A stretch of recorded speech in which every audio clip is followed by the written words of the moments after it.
Buenas noches, estimados doctores, doctor, bienvenido una vez más. Le doy el pase para que inicie la sesión de hoy. Adelante, por favor.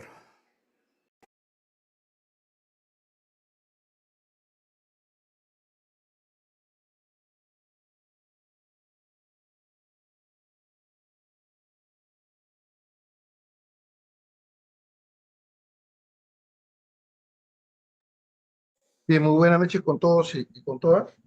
Buenas noches, Darle doctor la más José. cordial y gentil bienvenida al diplomado en materia de Derecho Penal, Procesal Penal que organiza INGLADES.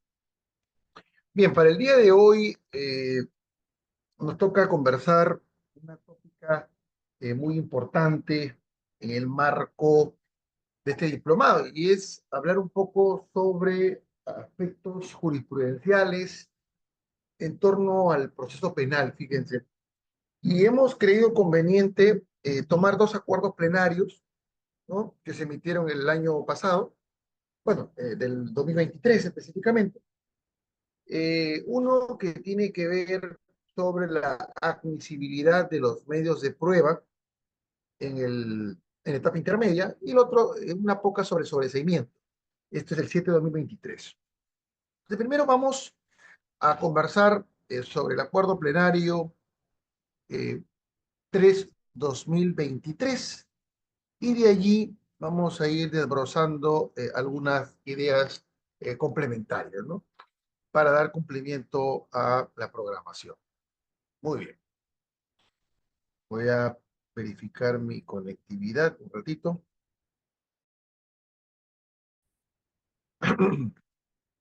Ok, muy bien. Entonces, el tema que nos convoca el día de hoy está relacionado con incluso el tema que trabajamos en la primera sesión, que era la etapa intermedia, porque la primera sesión que abordaron con mi persona estaba relacionado con la investigación preparatoria y la etapa intermedia. Y una tópica que se incardina con esa temática está relacionada con el control de acusación fiscal y específicamente el análisis del acuerdo plenario 3-2023 expedido por la excelentísima Corte Suprema de la República del Perú. Partamos de una idea, fíjense. Voy a ir discurriendo. Eh, Se convino en la idea de que nuestro proceso penal actual, regulado por el decreto legislativo 957 del año 2004, julio de 2004, eh, nos presentan distintas etapas, fases, momentos o procedimientos, ¿no? Es algo que ya quedó sentado, algo manido, algo trillado, algo recurrente. Es una información que ciertamente pulula, se divulga, se trabaja mucho, y creo yo que hasta el hartazgo ya se afincó la idea que el proceso penal se divide en tres procedimientos, en tres etapas, en tres momentos, en tres fases, ¿no?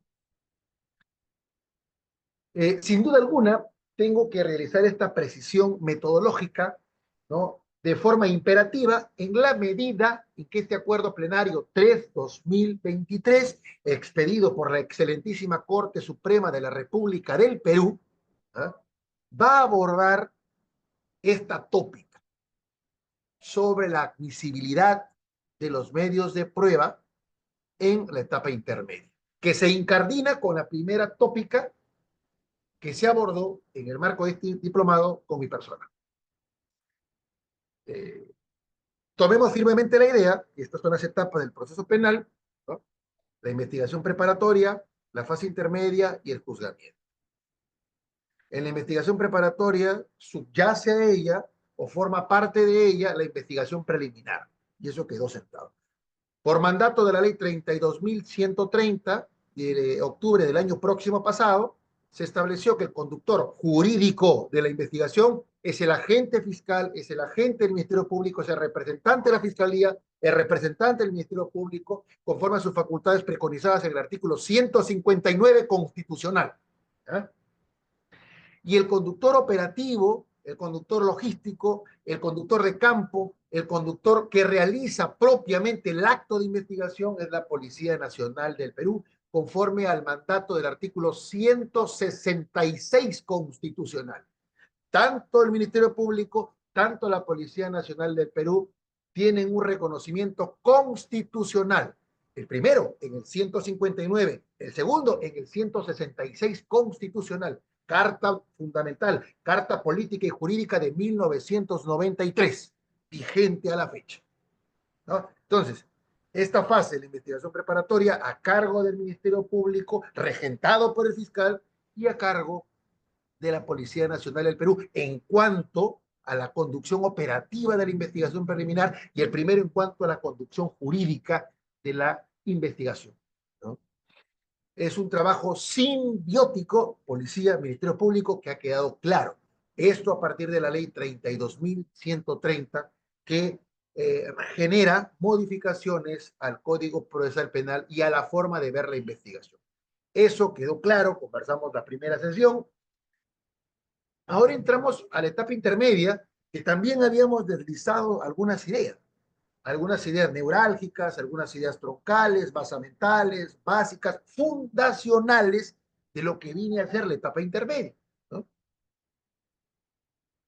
Y es de lo que vamos a conversar someramente el día de hoy. Y luego, sin duda alguna, venía el procedimiento de juzgamiento o la fase de juzgamiento, la etapa de juzgamiento, el momento de juzgamiento que está a cargo de los jueces penales, ¿verdad? El juez penal que puede ser unipersonal o colegiado. Juez unipersonal es aquel que conoce los delitos, ¿ah?, cuyo extremo mínimo es hasta 6 años. Los jueces unipersonales hasta 6 años. Los juzgados colegiados, el extremo mínimo que sea superior a 6 años de pena privativa de la libertad. Así se establece la competencia material objetiva de estos juzgados. Muy bien. Y la etapa intermedia, que está regentada por el juez de la investigación preparatoria, ordenando las ideas. En el marco de la investigación preparatoria, es regentada por el juez de la investigación preparatoria. La etapa intermedia es regentada por el juez de la investigación preparatoria.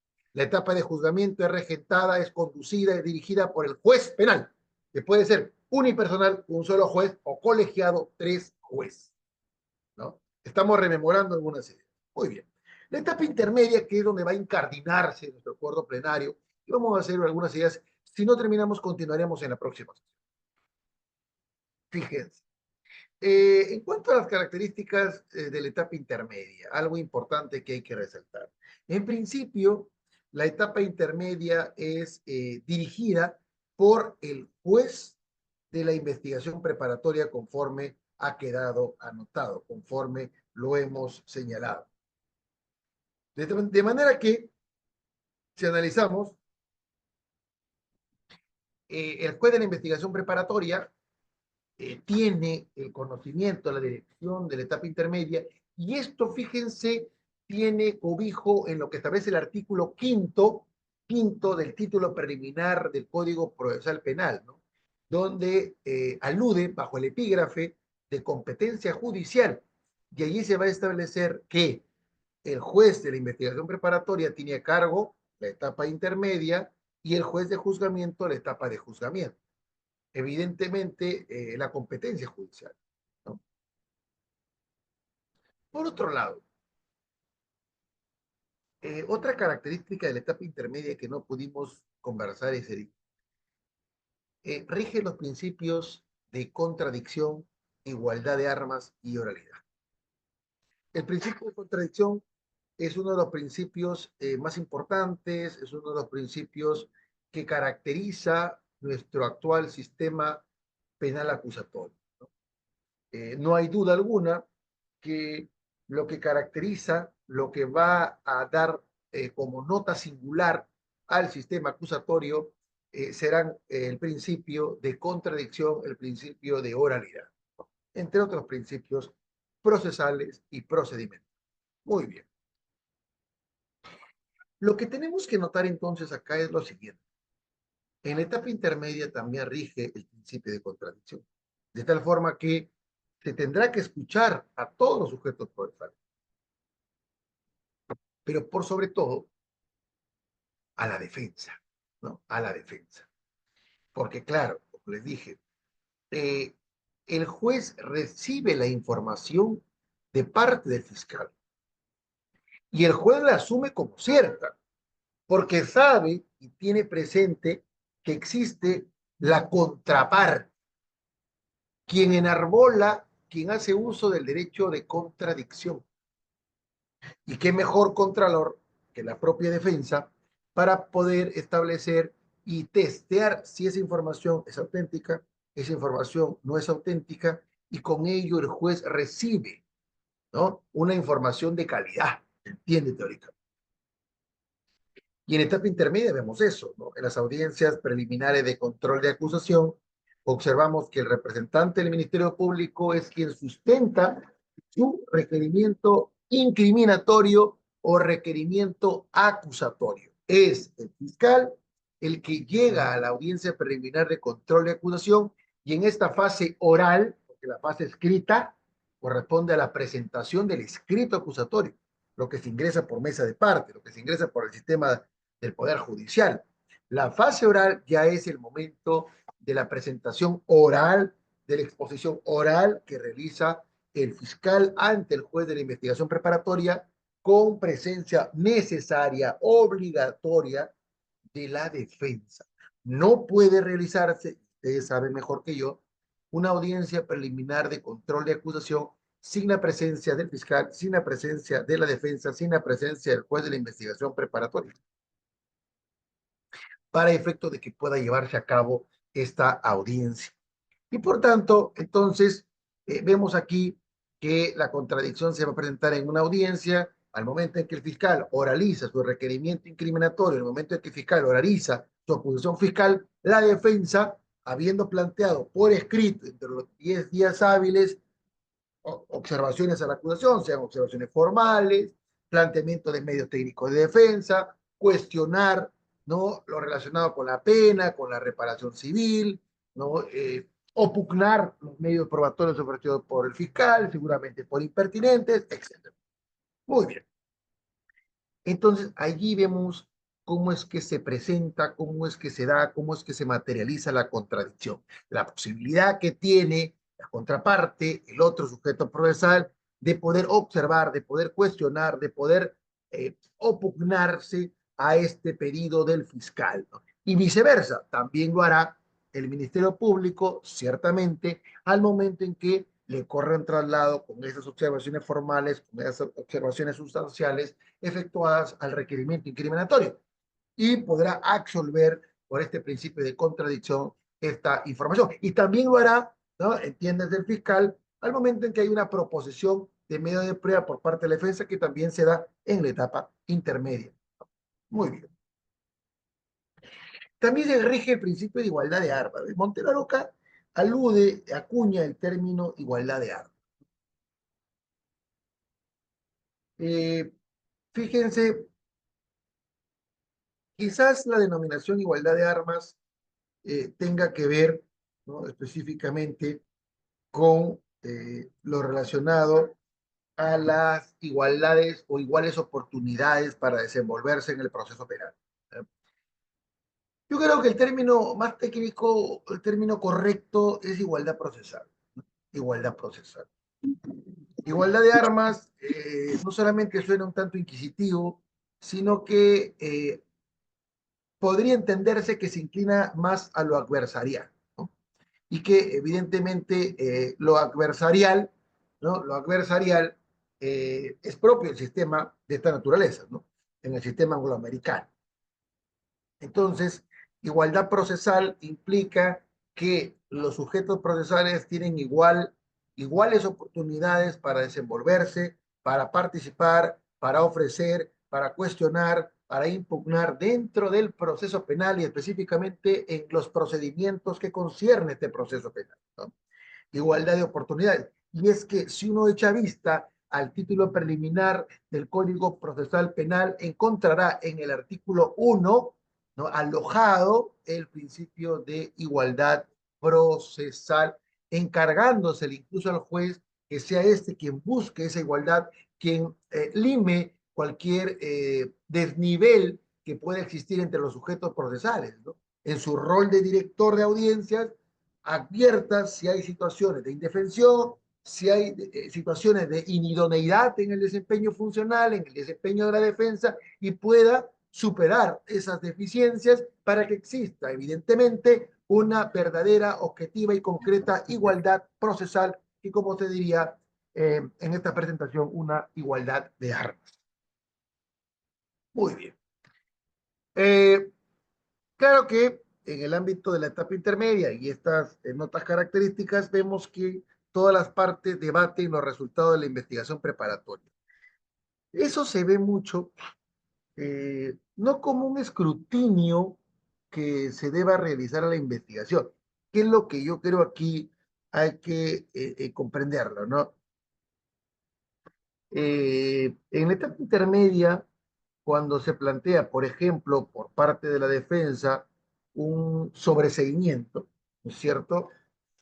Sucede que aquí, vamos, se me ocurre un pedido de sobreseimiento enmarcado en lo que corresponde a los elementos de convicción, que no existen elementos de convicción, no existen suficientes elementos de convicción, no existe acervo de actos de investigación, no hay información, ni tampoco puede recopilarse posteriormente. Aquí, fíjense, eh, se va a desnudar lo que se hizo y lo que no se hizo en la investigación. Porque bajo el supuesto de no existe la posibilidad de incorporar nuevos datos a la investigación, nuevos elementos de convicción, nueva información, o no existe la posibilidad de tener más información y la que tenemos es limitada, evidentemente lo que estamos advirtiendo aquí, sin duda alguna, es que van a tener que analizarse los actos de investigación y se le plantearía al juez, se va a plantear al juez, el juez no se cuenta con elementos de comisión para que podamos arribar o para que podamos trascender a una etapa de juzgamiento. Ahora, eh, esto evidentemente lo que hace no es sino establecer y analizar el resultado de la actividad investigativa. Si es que esta investigación se hizo correctamente, si se obtuvo la información necesaria para poder establecer si el caso amerita, ¿no? Se le dé pase, se le dé una carta habilitante para el juicio oral, ¿no? Para el juicio. No se actúa pruebas, una de las características también de la etapa intermedia. Tengamos en cuenta también eh, el acto principal, el acto judicial trascendente aquí, no es sino la audiencia preliminar de control de la acusación, la audiencia de sobreseimiento. Y esto es importante, miren, porque el momento donde se va a afianzar, donde se va a hacer gala, donde se va a presentar, ¿no? Estos principios de contradicción, de oralidad, ¿no? De publicidad, etcétera, es en la audiencia, ¿no? Entonces, el acto judicial central, el acto central es la audiencia. Y miren, algo importante es entender a la audiencia como una metodología para resolver los planteamientos de los sujetos procesales. La audiencia, que viene de auditu, que es oír, ¿no? Implica que los sujetos procesales, a través del principio procedimental de la oralidad, puedan explicitar, puedan alcanzar sus posiciones a través del uso de la palabra. Entonces, el acto judicial central, la audiencia de sobreseimiento, la audiencia preliminar de control de la acusación fiscal. Otra característica importante que debemos de recordar es que en esta audiencia se va a decidir la procedencia al juicio oral, ¿no? Algo importante que debemos de recordar. ¿Por qué? Porque aquí, fíjense, se va a decidir si es que este juez de la investigación preparatoria, tras escuchar al fiscal, escuchar a la defensa, escuchar a los demás sujetos procesales, decide habilitar el pase al juzgamiento. Es una suerte de carta, es una suerte de pase, es una suerte de habilitación, es una suerte de apertura, una compuerta. Si es que el juez de la investigación preparatoria no permite ese pase, es porque seguramente ha declarado dado un sobreseimiento o un mecanismo perentorio de defensa. Entonces hay que tomar en cuenta ahí, ¿no? Se decide la procedencia del juicio. Y es que lo que hace el fiscal al momento de acusar es decirle al Estado, en términos generales, pedirle autorización para llevar a juicio a un ciudadano, para que se le aperturen las puertas del juzgamiento, para que pueda llevarse a alguien y enjuiciarlo públicamente, ¿no? Es por eso que se busca establecer si el caso trasciende, avanza a este juzgamiento, a este. Entonces, una idea que va quedando clara es que la etapa intermedia constituye el espacio central del proceso. No solamente, digamos, el espacio central en la medida en que se encuentra entre la etapa de investigación preparatoria y la etapa de juzgamiento, sino porque funge como una suerte de articulación, ¿no? Para poder establecer si avanzamos o no avanzamos. Por eso es el espacio central del proceso que tiene por finalidad preparar el tránsito de la investigación preparatoria a la etapa. Ahora, algo importante es notar lo siguiente. En esta etapa intermedia, como se verá, se enjuicia la acusación. En esta etapa intermedia, lo que se hace es analizar, desbrozar la acusación, plantear mecanismos de defensa, analizar los medios de prueba, y esto permitirá poder verificar si el caso amerita o no arribar a juzgamiento.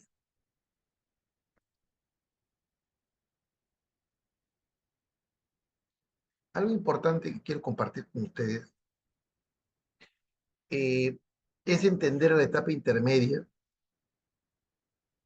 y a partir de su propia denominación es ubicarnos entre dos etapas.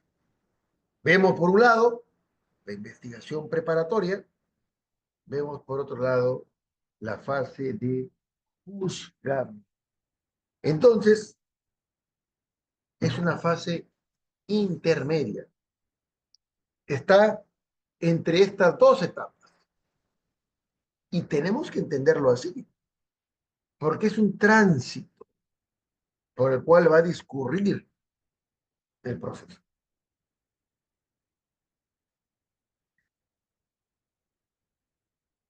El profesor Alberto Binder nos señala que la etapa intermedia sirve para determinar, ¿no?, si es posible someter a una persona a un juicio, a un importante.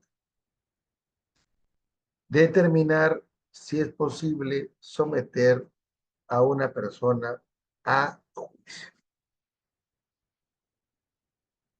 Muy bien.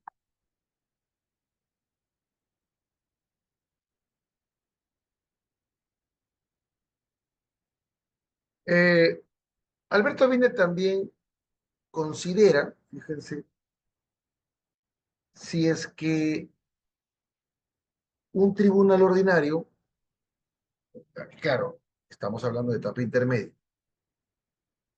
debe abrir el juicio oral. Hay que entender esa finalidad. Yo les digo, yo les comento esto porque a veces se pierde el sentido de lo que es la etapa intermedia. Y ahí vienen los problemas que se han hecho notar en el Acuerdo Plenario 3 de 2023. Finalidad de economía procesal. ¿Por qué? Porque claramente acá se va a escrutar, se va a analizar si el asunto, si el caso amerita o no un debate oral.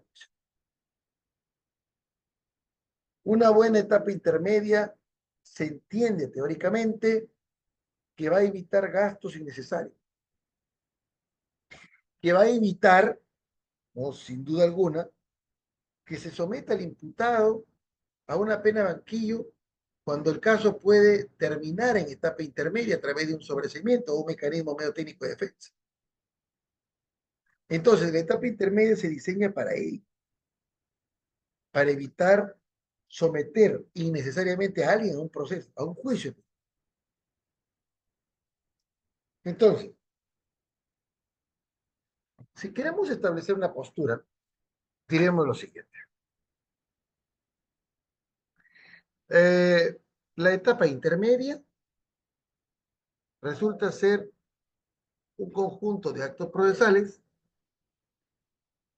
que van a permitir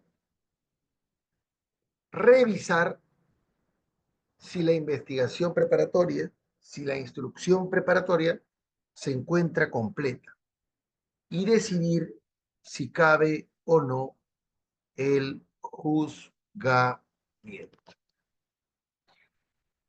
Algo muy importante, porque claramente, si entendemos a la etapa intermedia como actos procesales que permiten revisar la preparatoria si es que se encuentra, si es que se encuentra completa, ¿no?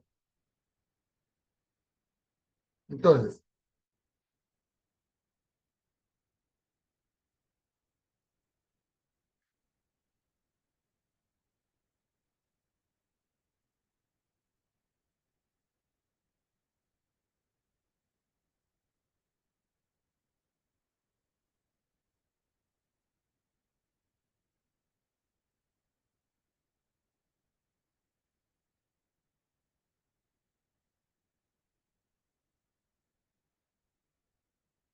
entonces eh, esta etapa intermedia, por tanto, permite revisar si la investigación se encuentra completa. Y mire, como veremos en un momento, muchas veces la investigación no se encuentra completa por actos de dejadez del fiscal, porque no se investiga oportunamente, porque no se realizan actos de investigación. Y eso, no hay duda alguna, que no es lo correcto, porque hay una obligación de investigar que tiene. Pero se encarga, después de la investigación preparatoria, establecer si la investigación está completa, entiéndase el resultado de estos actos de investigación y que permiten, a suerte de elementos de convicción, llegar a un estándar de sospecha suficiente, de probabilidad prevaleciente y poder presentar la acusación, defender la acusación y pasar a juicio. Entonces, la etapa intermedia, por tanto, se justifica en tanto es una etapa de filtro, una etapa de filtro, que tiene como función depurar errores, controlar la existencia de presupuestos, de hechos claros, de una imputación necesaria, de una imputación suficiente, que la acusación esté bien elaborada, que no le falten los requisitos formales del 349 del Código Procesal Penal. Y claro, establecer si es viable que esta acusación llegue a juicio oral. En caso contrario, tendrá que sobreseerse ese caso. Muy bien. Entonces, hay una estrecha vinculación entre la investigación preparatoria y la etapa interna.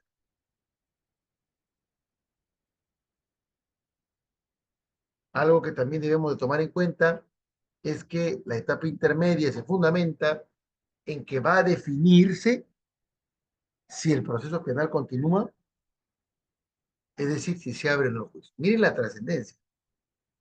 Determinar si se abre o no el juicio. Y acá vienen dos cosas importantes. Veremos en un momento qué sucede si existe duda, ¿no? ¿Qué sucede si en la etapa intermedia el juez duda respecto de los elementos de convicción?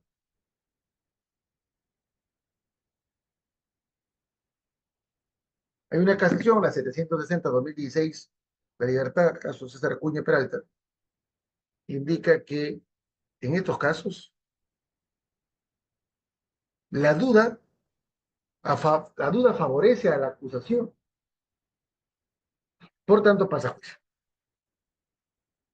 Cambio la duda en juicio favorece al imputado y por tanto absolución. ¿Ya? Muy bien. Entonces, la etapa intermedia se fundamenta en que se va a definir si el proceso penal continúa o no. Es decir, si hay juicio o no. Muy bien. Hay un fundamento también de economía procesal. Y el fundamento de economía procesal de la etapa intermedia tiene que ver en la evitación de juicios orales inútiles, innecesarios, ahorrando dinero, ahorrando tiempo. Julio Mayer, profesor argentino, indicó que la etapa intermedia realiza una labor de prevención a la iniciación de juicios orales defectuosos.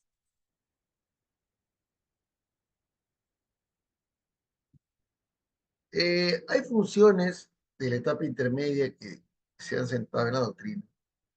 Por ejemplo, se ha señalado que como función tiene la de revisión e integración de material instructor, es decir, del resultado de los actos de investigación. Dime un segundito, perdón, okay. Con mucho gusto, déjenme cerrar.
Bien, disculpen, creo que tuve un inconveniente con la conexión. Miren, entonces, eh, van a existir determinadas funciones, ¿no?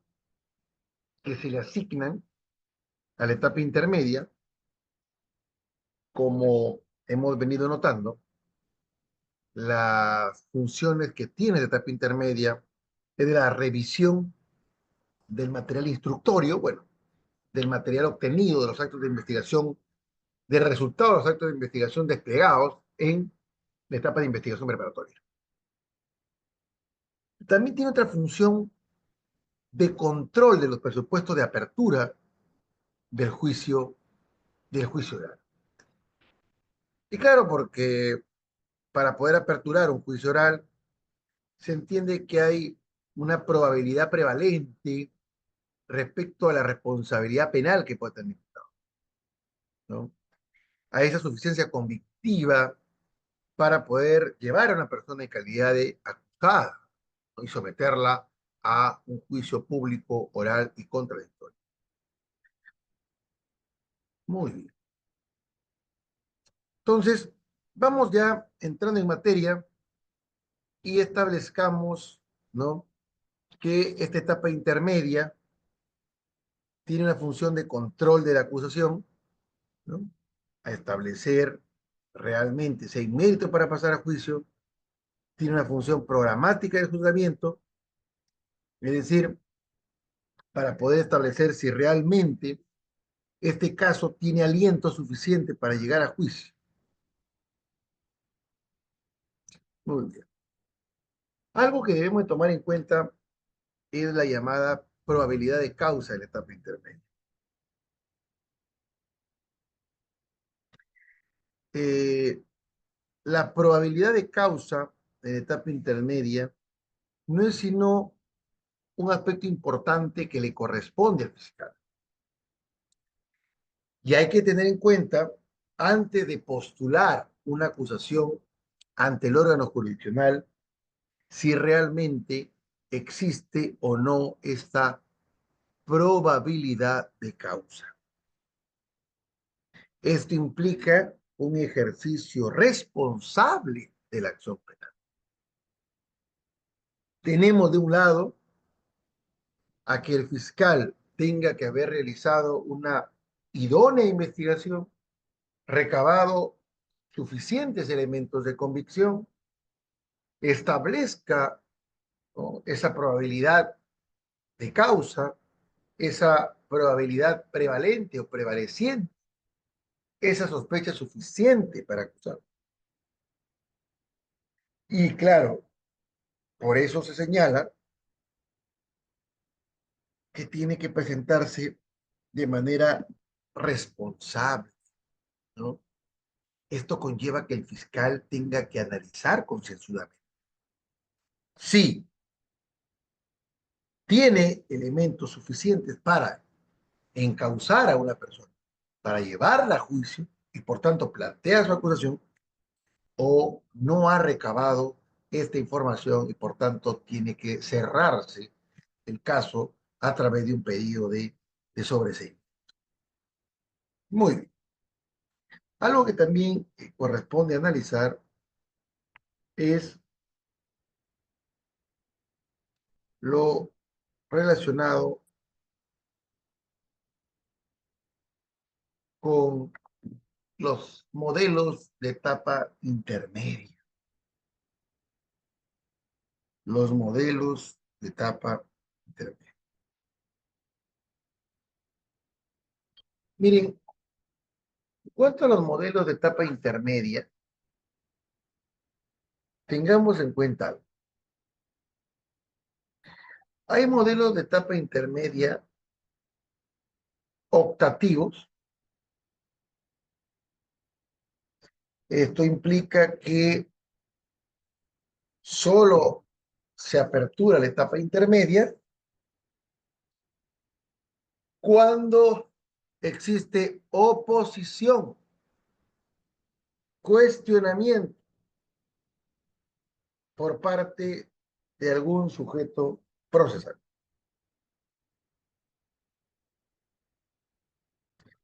De tal manera que si no existe oposición, no existe cuestionamiento del requerimiento acusatorio, del pedido de sobreseimiento, Entonces, no se va a instalar la etapa intermedia bajo un modelo de etapa intermedia optativo.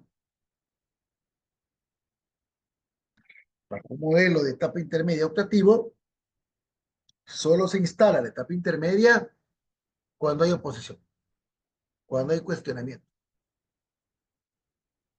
Se deja mucha libertad, fíjense, a los sujetos procesales para que estos, si consideran, cuestionen, observen, impugnen la acusación o el sobreseimiento, y si no hay yo observaciones, no se instala la audiencia, es más, no se implementa audiencia alguna. Eso es un modelo optativo, en un modelo optativo.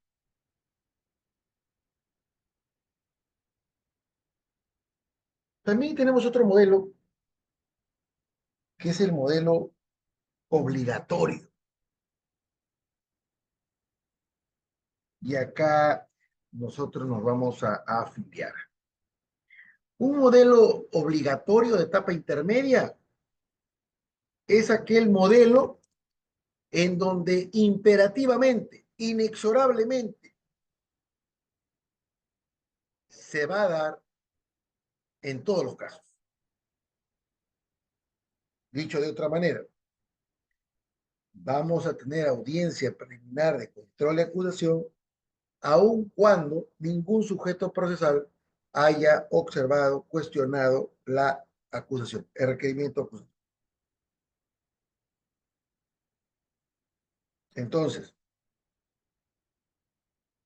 el modelo obligatorio se da en todos los casos, el modelo optativo solo cuando hay oposición.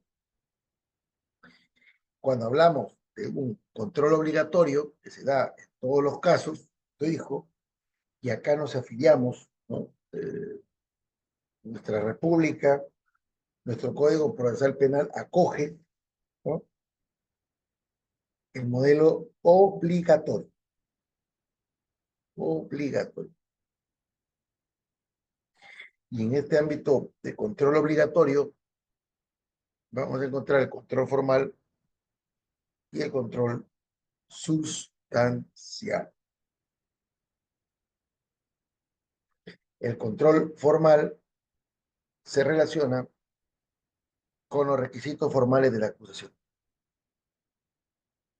que están detallados en 349 del Código Procesal. Ahora, el control sustancial tiene que ver con la existencia de supuestos de sobreseimiento.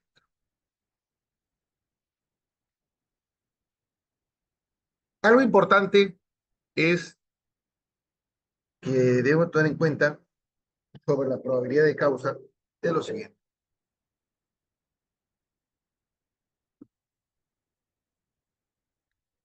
¿Por qué llamarle probabilidad de causa?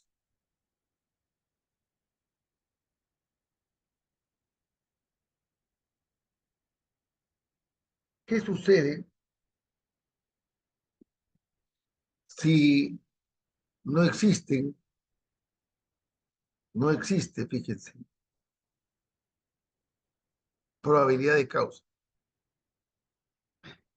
¿Qué sucede si no existen elementos de convicción? ¿Qué sucede si no se han recabado elementos de convicción suficientes?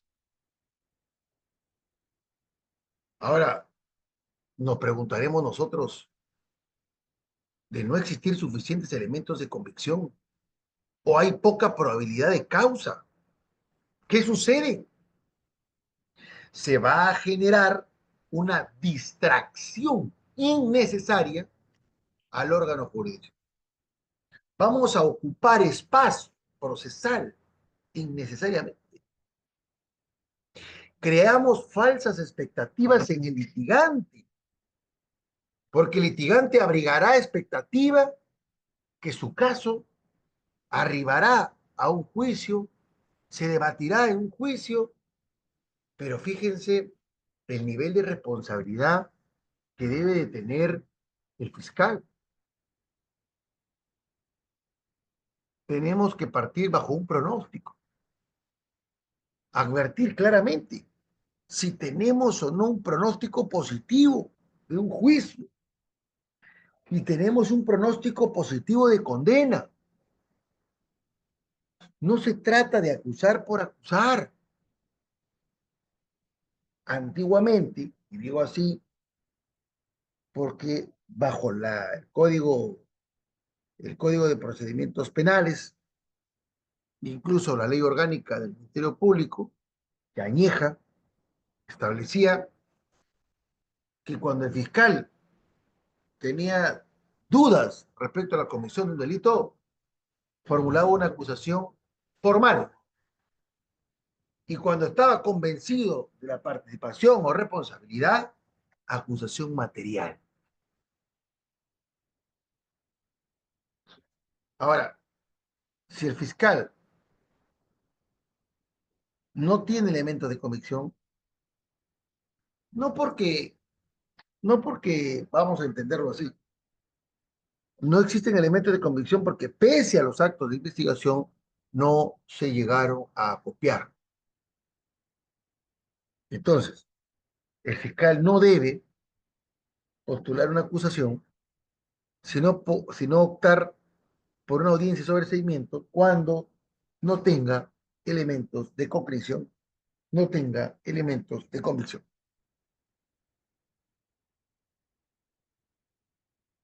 Muy bien. Un punto que también me trae a colación una casación que fue una de las primeras que apareció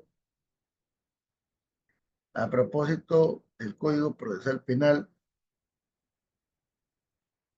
era en establecer si había una caducidad del plazo para acusar, fíjense, que había caducidad de plazo para acusar. Algo, eh, de alguna manera, parecería que cuando surge esta casación que le voy a mencionar, estábamos sumergidos en una suerte de confusionismo, ¿no? Se estaba implementando el Código Procesal Penal de manera progresiva. Claro, recordemos que la investigación preparatoria, ¿cuándo termina?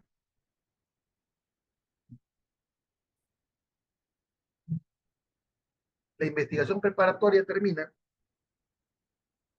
cuando el fiscal emite su disposición de conclusión de la investigación preparatoria. Parece fácil,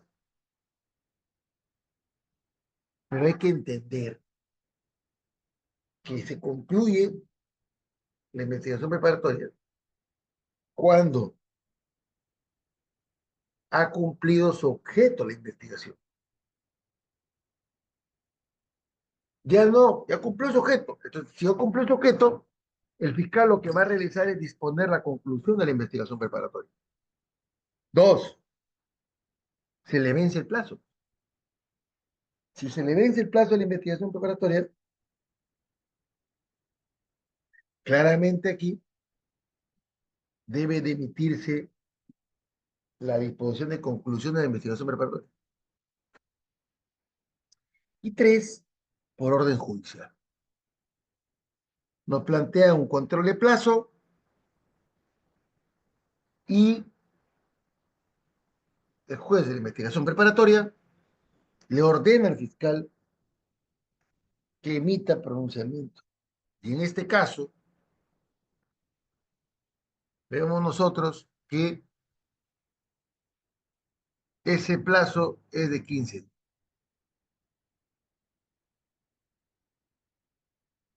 Ahora, eh, no existe un plazo para caducar, o mejor dicho, no caduca el plazo para acusar. No, no caduca. La Corte Suprema establece claramente que Concluida la investigación preparatoria que se da por vencimiento de plazo, cumplimiento de objeto, ¿no? O por orden judicial, pero concluida la investigación preparatoria, el fiscal tiene un plazo de 15 días para establecer si formula acusación, si es que existe base suficiente para ello, o si requiere un pedido de sobreseimiento. Sobreseimiento. Miren la importancia. Entonces, vemos aquí si existe caducidad para el plazo de, si existe caducidad del plazo para acusar. Esto se da, por ejemplo, y lo hemos visto, cuando el fiscal concluye la investigación preparatoria, pero acusa dentro de los 30, 40, 50, 80, 60 días. Ahí, evidentemente, ¿qué sucedería si el representante del Ministerio Público, por diversas razones, presenta su requerimiento de acusación fuera del plazo de los 15 días? ¿Ah? ¿Qué pasaría? Aquí ya la Corte Suprema en su oportunidad estableció ante la Casación 54/2009 que no es posible hablar de caducidad, en tanto que el incumplimiento de los plazos legalmente previstos por su carácter de acto necesario solo acarrea responsabilidad disciplinaria. ¿Qué quiere decir?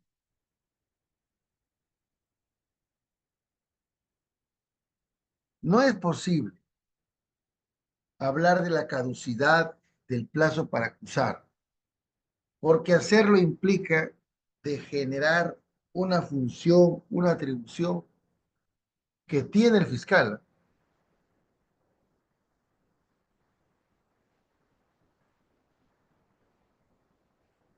Es decir,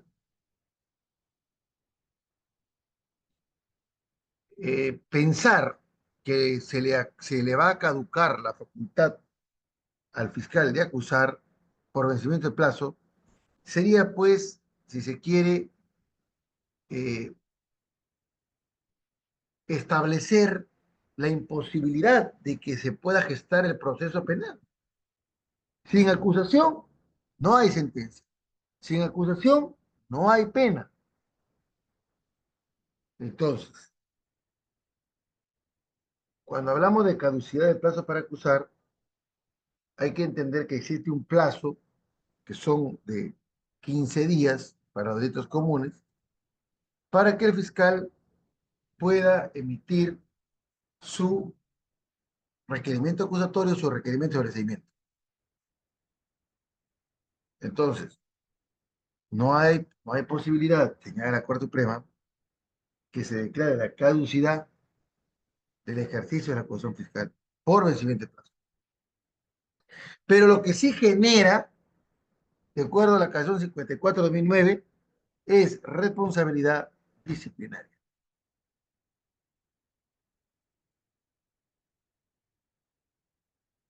Muy bien.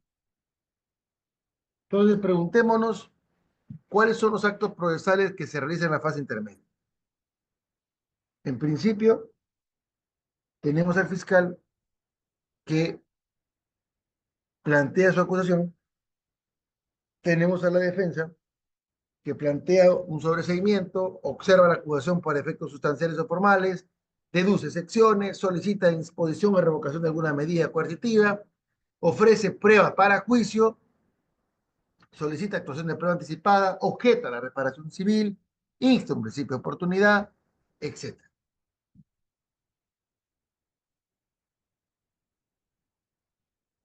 Entonces, vemos que la etapa intermedia cumple con fines de control de la acusación, cumple con fines de saneamiento procesal, asegura el ejercicio adecuado de la defensa, fija en términos concretos, correctos, la imputación y la pertinencia de las pruebas. Conduce el proceso, ¿no?, hacia una función selectiva.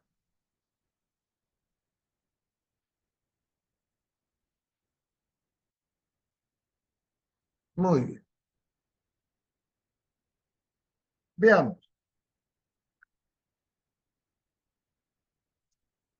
¿Cuál sería, si queremos analizar, el plazo para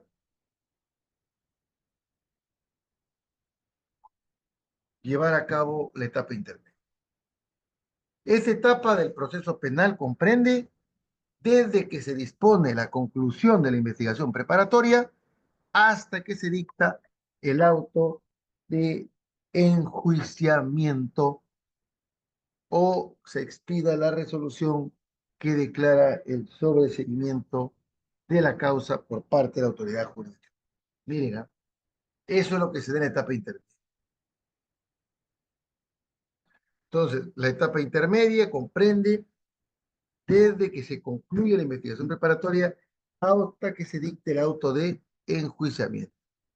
O, si no se dicta el auto de enjuiciamiento, la resolución que declare el sobreseimiento del caso por parte de la autoridad jurídica.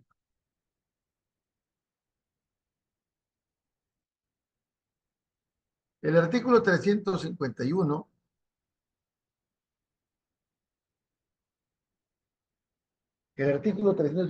establece que entre el requerimiento acusatorio y la emisión del auto que lo resuelve no pueden transcurrir más de 40 días.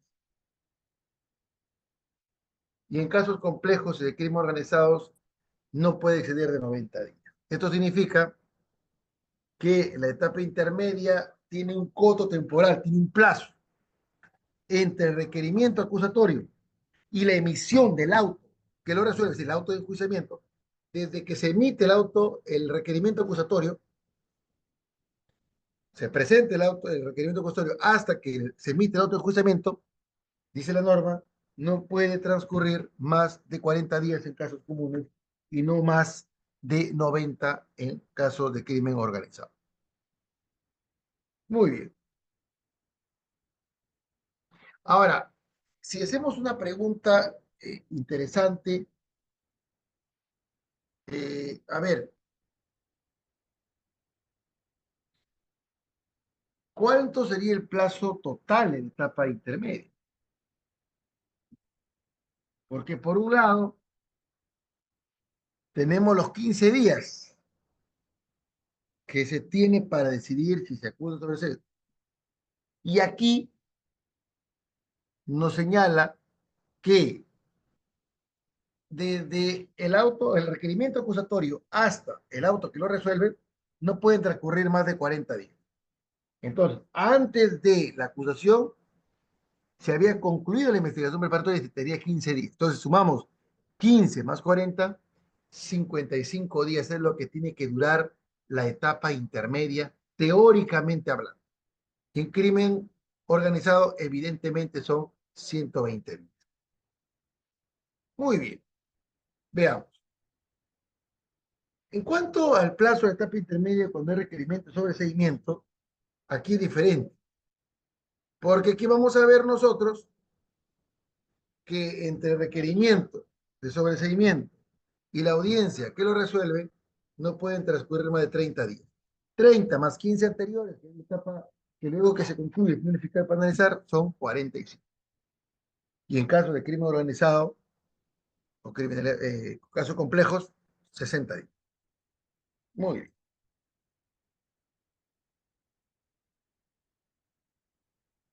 Algo interesante que debemos tomar en cuenta es sobre los niveles de prueba que se requieren.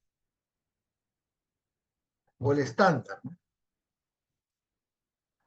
El estándar. El estándar.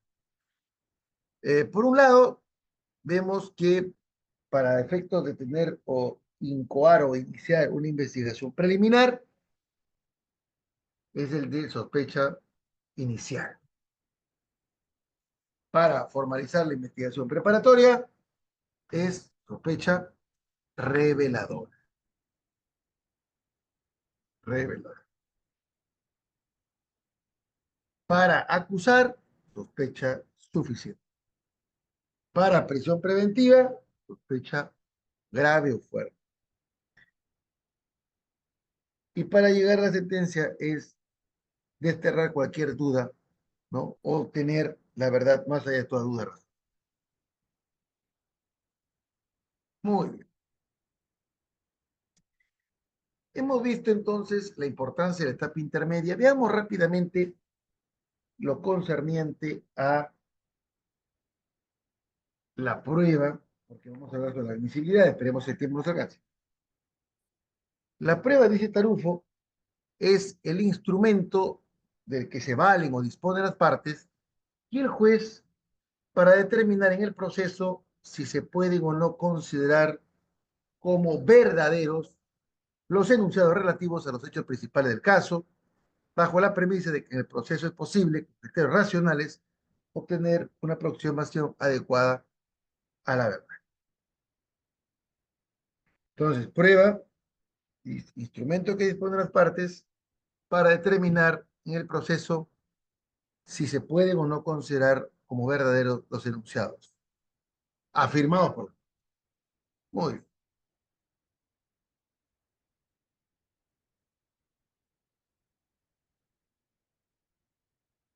Algo que me parece vale la pena tener en cuenta es, en principio, eh, los aspectos relacionados con el objeto de prueba. Y es que el objeto de prueba está enmarcado a las afirmaciones que sobre los hechos realizan los sujetos procesales. Miren, ¿eh? El objeto de prueba son las afirmaciones que sobre los hechos efectúan las partes. Son los enunciados sobre los hechos.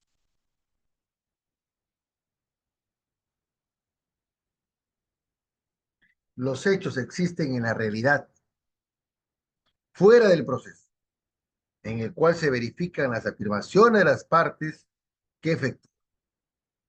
Muy bien. Aspecto importante en tener en cuenta.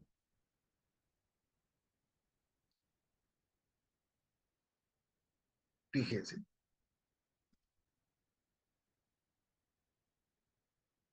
Eh, ¿Cuáles son los momentos en los que se puede ofrecer los medios de prueba?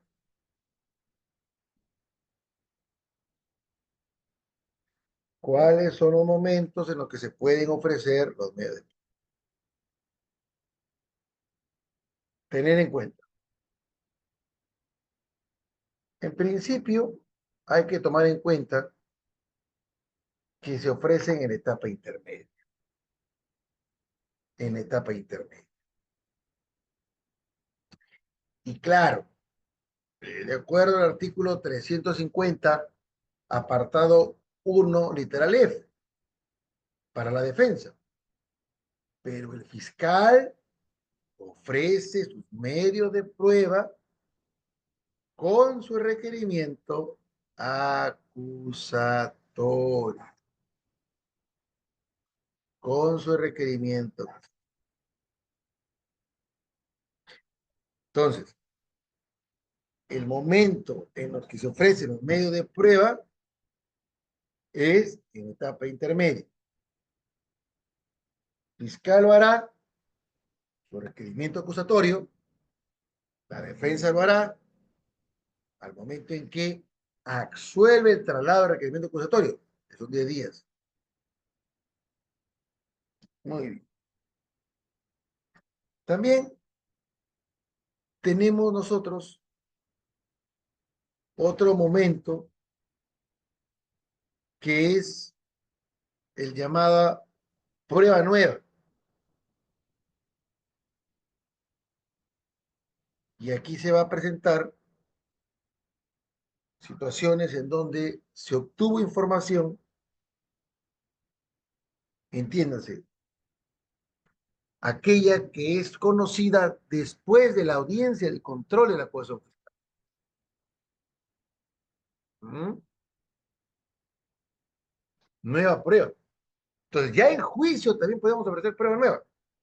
O intentar que se reexamine, que se vuelva a evaluar aquella prueba que no fue o que fue desestimada en la etapa intermedia. Claro, bajo nuevos argumentos.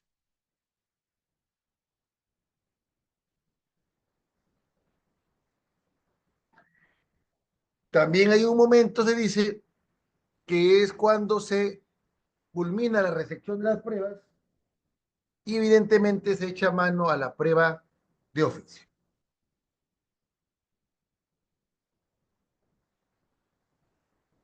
Muy bien. Algunos aspectos de este acuerdo plenario 3-2023 fue emitido por la Corte Suprema, se analizó el control de emisión de los medios de prueba,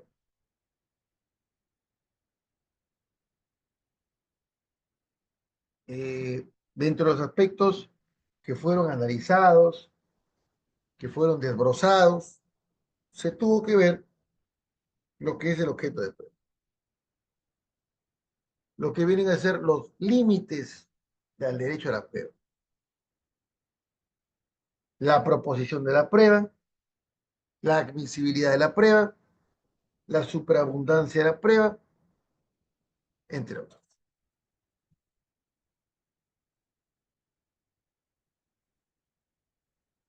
Entonces, este acuerdo plenario 3-2023 no hace sino establecer por parte de la Corte Suprema las pautas para el control de admisión de los medios de prueba, y esto nos permite evidentemente establecer que este acuerdo plenario, como lo diría la Corte Suprema de la República, se centra en proporcionar pautas hermenéuticas específicas para la audiencia preliminar de control de la acusación.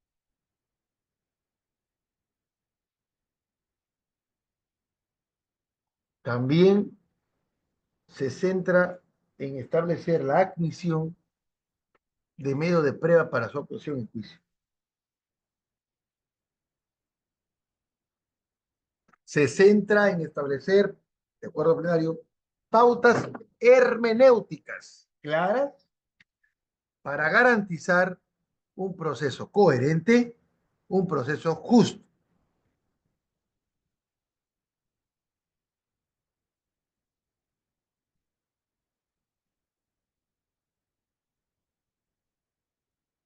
Y la Corte Suprema ha establecido en este acuerdo plenario 3-2023 cuáles son esos criterios para determinar la admisión de la prueba. En principio, la licitud, la utilidad y la pertinencia.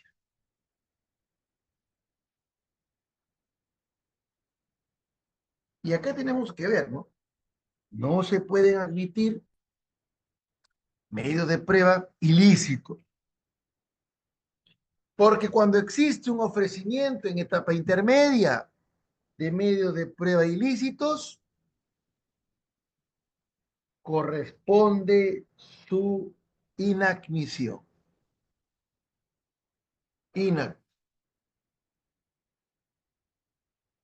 un medio de prueba ilícito no es sino aquel que se obtiene violando derechos fundamentales.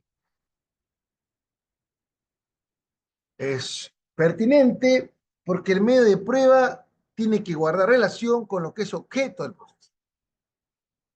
No podemos ofrecer medios de prueba que no guarden estricta relación con lo que es objeto. Y tiene que ser útil en la medida en que abona a nuestra teoría del caso, abona a la acreditación de nuestra hipótesis fáctica, a nuestra hipótesis de los hechos. Si no abona, no es útil. Es lo que se destaca en el fundamento 20. Además, con supina meridianidad, de forma axiomática, la excelentísima Corte Suprema de la República del Perú establece que le corresponde, en este, que dice este acuerdo plenario 3/2023, le corresponde al juez de la investigación preparatoria un rol vigilante, no un convidado de piedra, no alguien parsimonioso, alguien que no se pronuncia, sino un rol vigilante, un rol comprometido para impedir el ingreso de medios probatorios ilícitos, inútiles, impertinentes, imposibles y superabundantes. Miren, hablamos de un rol vigilante y comprometido. No un juez que indique, se admiten todos los medios de prueba del fiscal, todos los medios de prueba de la defensa. No, hay que discriminar. ¿Eh?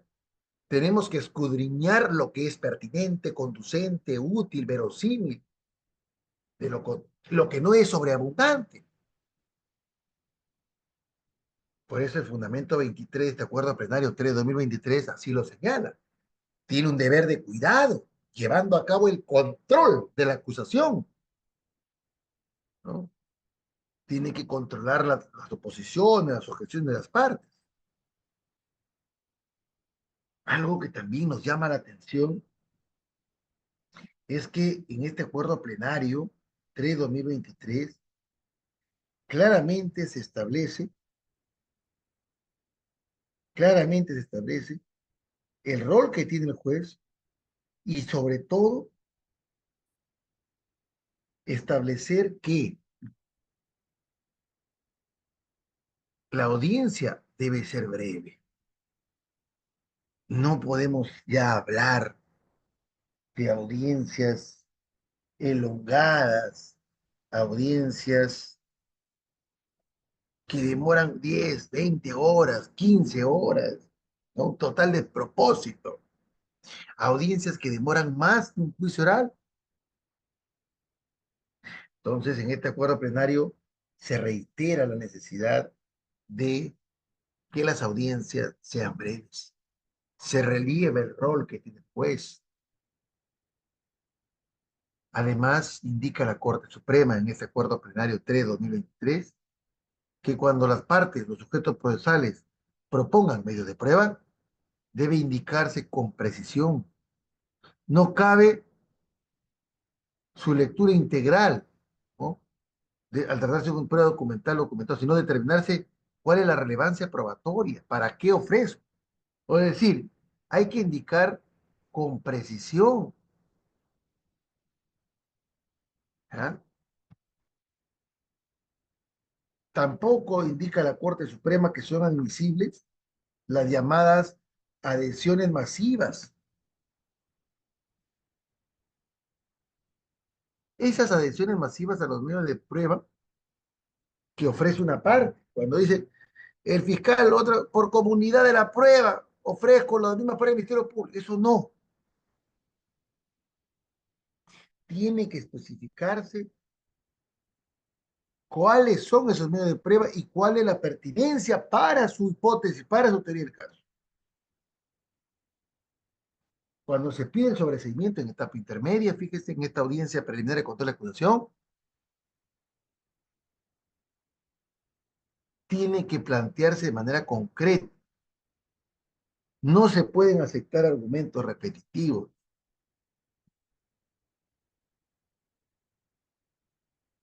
Indica que aquello que no fue objetado oportunamente no forma parte del debate contradictorio. Cuidado con los plazos, por escrito entre los 10 días.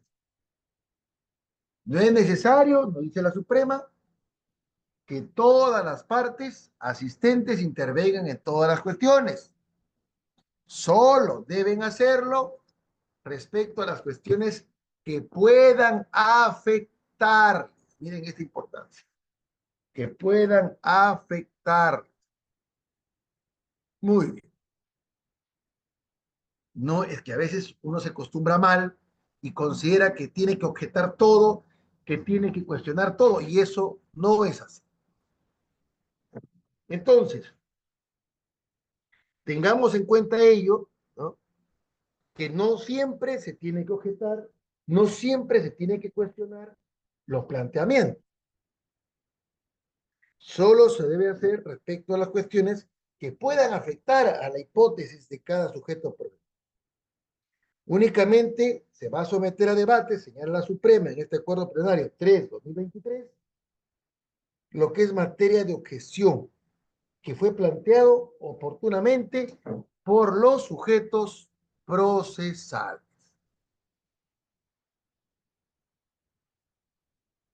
Muy bien.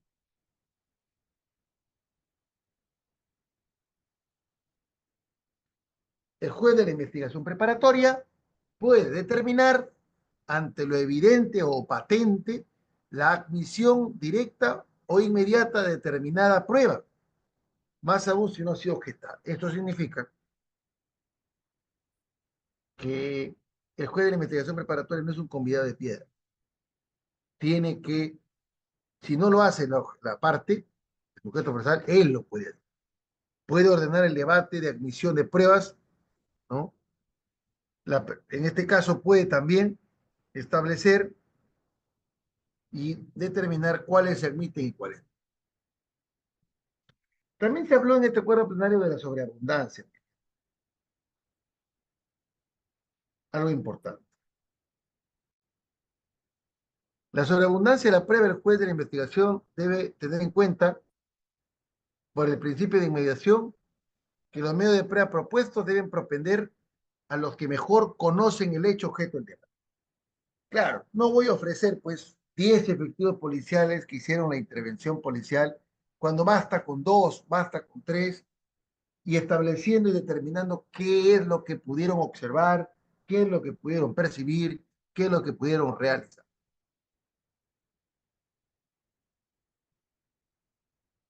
Eh, También para medir la sobreabundancia tiene que establecerse que estos medios de prueba sean de la misma naturaleza. 5 testimoniales para acreditar lo mismo sobreabundancia. Habla también del factor de ponderación, que es de orden cuantitativo, sobre la base del tipo de prueba.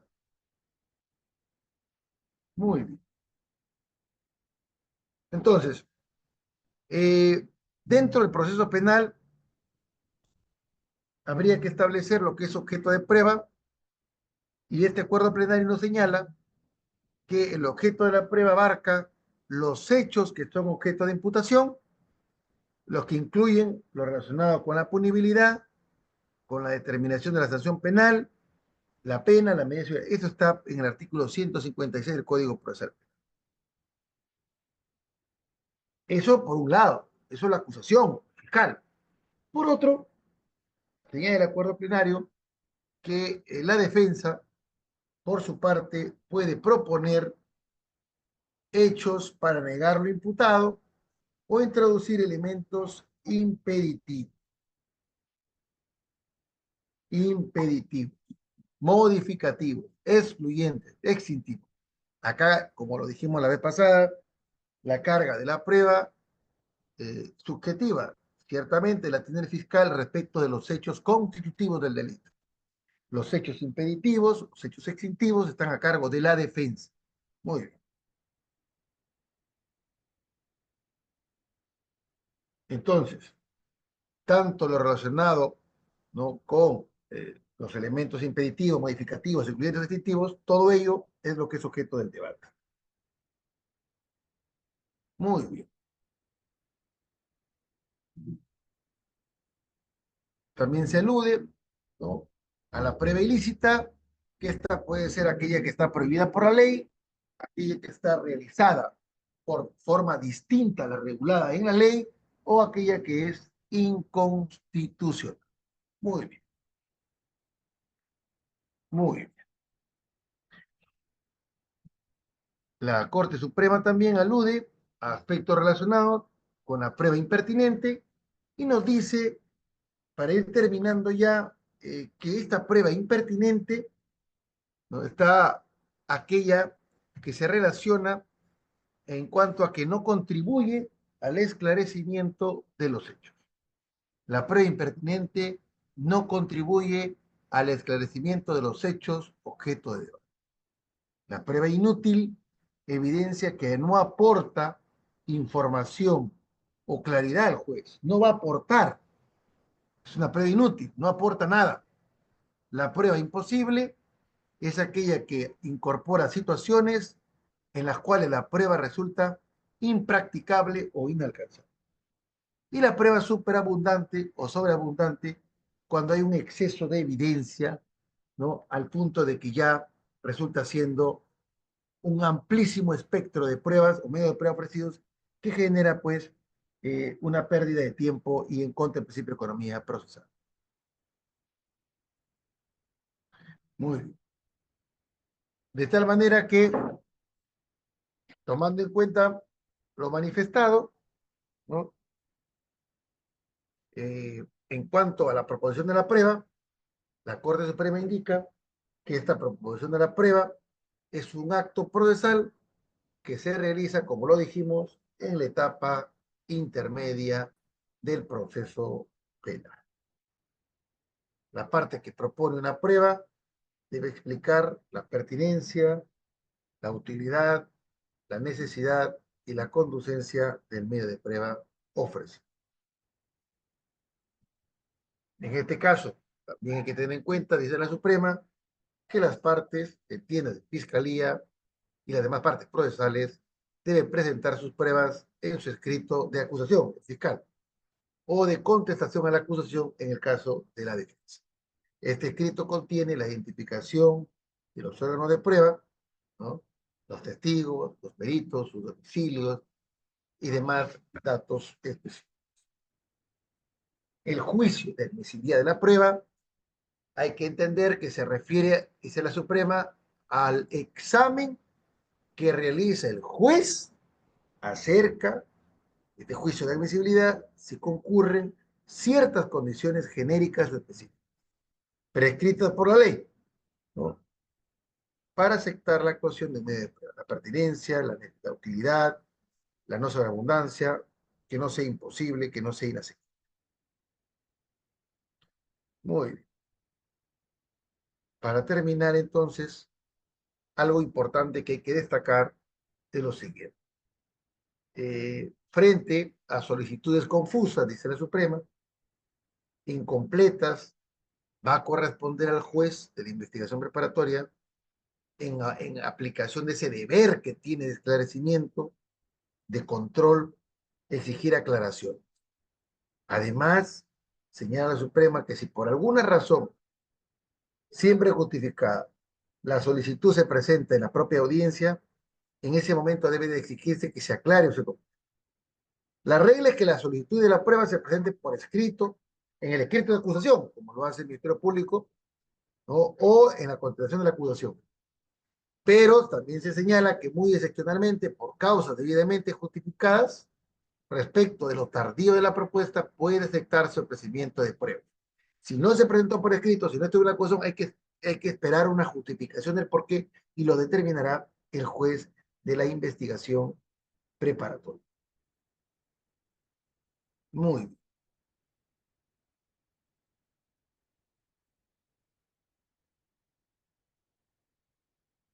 Muy bien.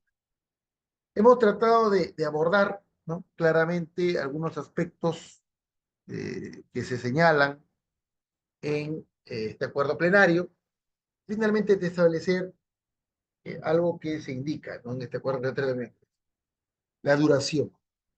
Tiene que ser una duración prudencial, breve, dirigida con suficiencia por el juez, y este juez tiene la discreción de organizar la audiencia de manera que se adapte mejor a los fines de dilucidar, sanear y tomar una decisión. Muy bien, hemos tratado de conversar algunos aspectos sobre la etapa intermedia, sobre el acuerdo plenario 3 2023 sobre la admisibilidad de medios de prueba. Y recordemos que esto no es nuevo. Este acuerdo 3 de 2023 toma como base, en este caso, el caso Magali Medina, Ney Guerrero, del Tribunal Constitucional.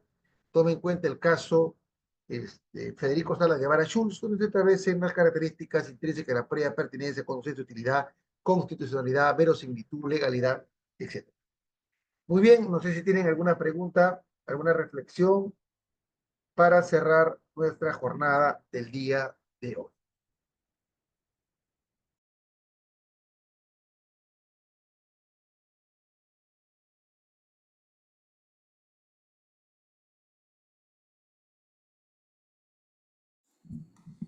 Gracias, doctor José, por su ponencia de hoy. Doctora, ¿alguna pregunta para el docente? Doctora, doctor José, si no hay pregunta, entonces damos por culminada la sesión de hoy. Doctora, muchas gracias. Y con ustedes nos vemos el próximo viernes. Doctor, con ustedes la próxima semana. Gracias, Bien, doctores. Muy amable. gracias. Hasta Un luego. feliz día del trabajo a cada uno de ustedes. Muy amable.